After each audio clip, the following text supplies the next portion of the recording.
The most basic fundamental in the game of golf is how you hold onto the golf club. Each one of us are designed differently, so how we hang on to the golf club is going to be determined by our body structure. Each one of us should be holding onto the golf club in a slightly different way based on our anatomic design.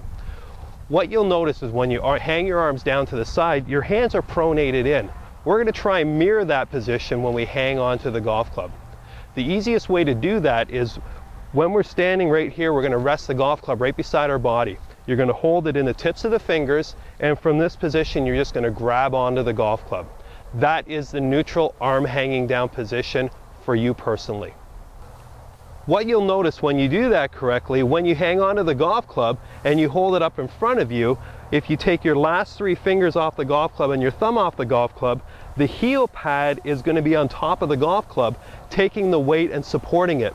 What most people do is they tend to have a weaker grip where that golf club is resting on the side of the hand, and now that golf club is very heavy.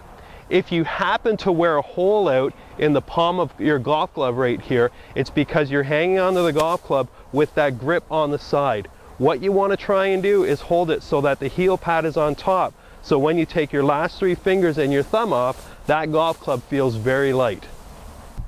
When you hold on to the golf club in this neutral position, what you're going to see when you look down is you're going to see the first 2 to 3 knuckles of your top hand. You're also going to see a V that's formed between your thumb and your index finger. That's going to be pointing to your opposite ear or shoulder depending on the size of your hand. From this position now, you're going to take your bottom hand and you're going to apply it on in the tips of the fingers. You're going to wrap your fingers around, and your top thumb is going to sit inside the pad or the pocket of the lifeline of your bottom hand. They're going to form and merge one unit. You're going to notice that the V that's formed on your bottom hand is going to be pointing in the same position to the opposite ear or shoulder as your top hand. This is a natural neutral grip that you should be trying to achieve every single time. What happens when you're hanging onto the golf club and you're not in this natural arm hanging down position? If you have a weak grip, which is where the hand is more underneath the golf club, when you swing the golf club, your arm is going to want to go back down to its natural position, which is then going to open up the club face, causing a slice. Or the opposite happens if you have too strong of a grip where your hand is more of a top of the club.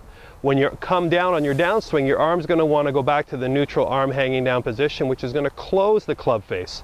Each way is going to produce not a straight golf shot. So the key to it, ladies and gentlemen, is making sure that you mirror this arm hanging down position and grab a hold of the golf club. That is going to return the club face back to the original position every single time. Now there's 3 ways we can hang on to the golf club. The first way is in a 10-finger or baseball position. All our fingers are on the golf club. The second way is called an overlap grip, which is where we take our pinky off of our bottom hand, slide the hands down together and overlap them between the index finger and the middle finger. The third way is going to be the interlock grip.